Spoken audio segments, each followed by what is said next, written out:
881 3383. Percakapan seseorang yang hendak membuat SIM meminta bantuan kepada oknum petugas Satlantas Polresta Denpasar di kantor pelayanan. Oknum petugas menyatakan bersedia membantu dengan nominal tertentu. Kasatlantas Polresta Denpasar, Kompol Muhammad Bayangkara Putra Sejati, membenarkan yang terjadi di video tersebut. Secara internal telah menindak oknum petugas pelayanan SIM yang berinisial DL. Video viral yang beredar terkait masalah pelayanan SIM yang di luar prosedur, memang benar adanya video tersebut yang dilaksanakan oleh salah satu oknum dari petugas kami di pelayanan SIM, bahwa yang bersangkutan melaksanakan prosedural SIM yang tidak sesuai dengan SOP.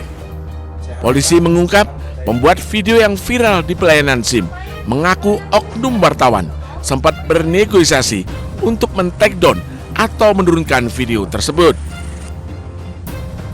Dari Denpasar, Bali, Indira Ari, iNews melaporkan.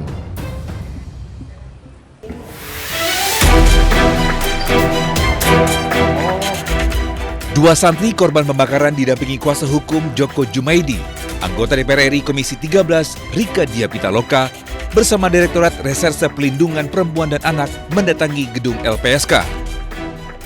Kasus pembakaran santri ini terjadi pada 13 Desember 2025 lalu dan kasusnya baru terekspos pada Juni 2026. Selama 6 bulan, pihak Ponpes diduga melakukan intervensi yaitu melarang lapor polisi dan berbicara ke media. Dan komitmennya adalah bagaimana perlindungan itu terbaik untuk anak, sehingga memang di awal-awal kita tidak ada proses untuk mengekspos karena memang kita melindungi privasi anak sebagaimana diatur di dalam Undang-Undang Sistem Peradilan Pidana Anak. Sementara Polda NTB melanjutkan, pihaknya berkomitmen menegakkan hukum terhadap peristiwa pembakaran 3 santri ini. Dari Kepolisian Daerah NTB berkomitmen dalam upaya penegakan hukum terhadap peristiwa hukum yang terjadi di Ponpes RAI di Batu Kliang, Lombok Tengah, dan proses penanganannya sudah dilakukan on the track mulai dari penyelidikan dan penyidikan dan sudah menetapkan pihak yang bertanggung jawab, ada anak yang berkonflik dengan hukum dan salah satu yang dewasa sebagai pimpinan pondok pesantren. Artinya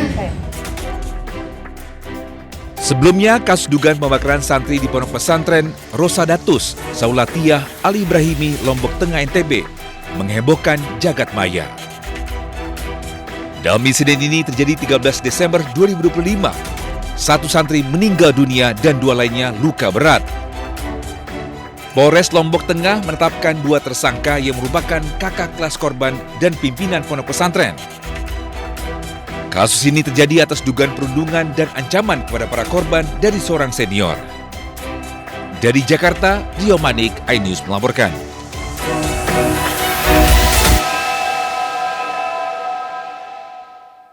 Dalam 4 tahun terakhir, untuk kasus kekerasan seksual di pondok pesantren, kami menangani 20 kasus. 12 diantaranya itu adalah pelakunya adalah pimpinan pondok pesantren. Dan sekarang sedang berproses, sekarang sebagian sudah berproses. Kalau yang sedang berproses sekarang, untuk kasus kekerasan seksual itu ada 4. 1 di Bima. Di Bima itu pimpinan pondok pesantren dan pengasuh pondok pesantren, ustadz, itu melakukan sodomi kepada santrinya. Dugaan kami kasus ini pelakunya lebih dari 100-an karena terjadi sejak tahun 98.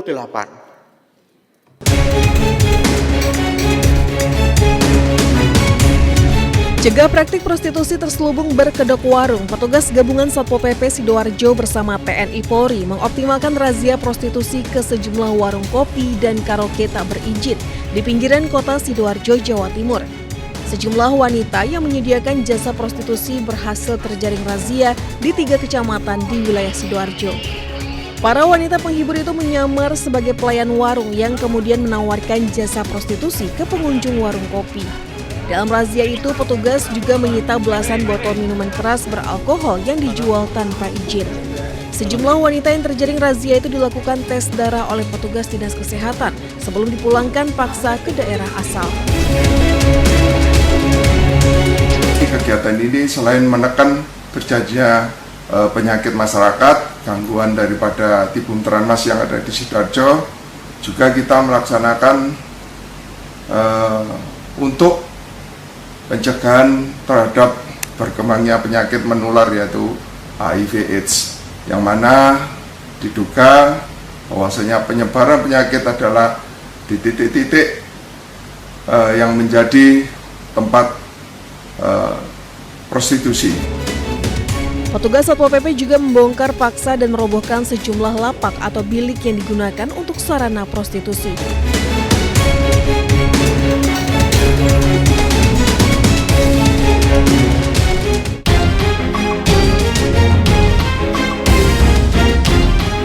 Kejaksaan Tinggi Jawa Timur menetapkan 4 tersangka dalam kasus dugaan kredit usaha rakyat mikro atau KUR fiktif di sebuah bank BUMN.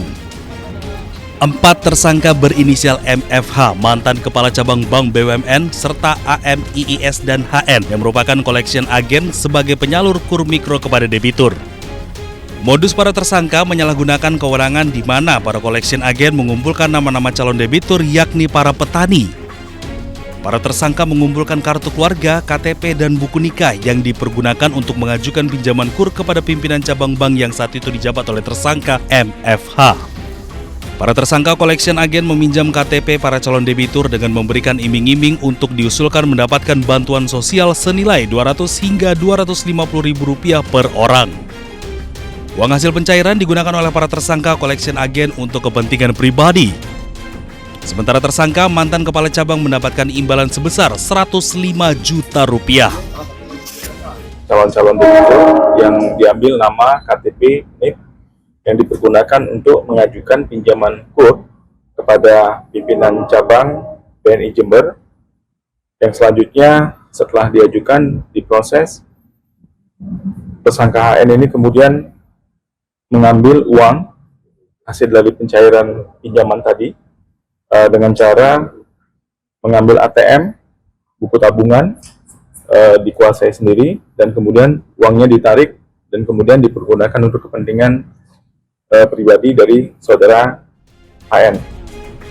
Akibat perbuatan para tersangka, bank alami kerugian kredit macet dan negara alami kerugian sebesar Rp41,4 miliar.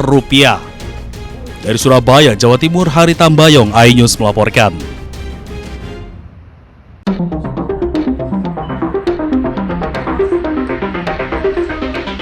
Bulan November lalu, sebuah pesantren di Lombok Tengah gempar karena adanya kasus pembakaran 3 santri. Naas, 1 dari 3 santri meninggal dunia telah menderita luka bakar sebesar 80%. Orang tua korban yang melaporkan ke polisi menilai kasusnya tidak berkembang sehingga bertolak ke Jakarta untuk bertemu dengan anggota DPR RI. Selasa siang, orang tua korban akhirnya melakukan rapat dengar pendapat atau RDP dengan Komisi 3 DPR RI. Biarkan kasus kematian anak saya, Sahril Sobirin, menguap dan dilupakan hanya kami orang miskin yang tidak punya uang dan kekuasaan. Saya memohon kepada Komisi 3 untuk menggunakan wewenang besar yang Bapak dan Ibu miliki guna mendesak Kapolri mengusut tuntas skandal pembungkaman ini. Tolong awasi polisi-polisi di daerah kami yang tega-teganya menyuruh pihak pesantren meminta tanda tangan damai di atas luka bakar 80% anak saya. Saya meminta keadilan yang seadil-adilnya. Seret semua pelaku penganiayaan, pelaku pembakaran, dan orang-orang besar di dalam pesantren yang ikut menyembunyikan kejahatan ini ke dalam penjara. Syahril diduga menjadi salah satu dari 3 korban pembakaran oleh kakak kelasnya pada bulan November 2025 lalu. Sementara itu, keluarga korban sudah melaporkan ke polisi, tetapi keluarga pelaku pembakaran menawarkan surat perdamaian. Selain ke DPR RI, ibu korban pun meminta bantuan ke Presiden Republik Indonesia melalui surat terbuka. Tim Liputan iNews melaporkan.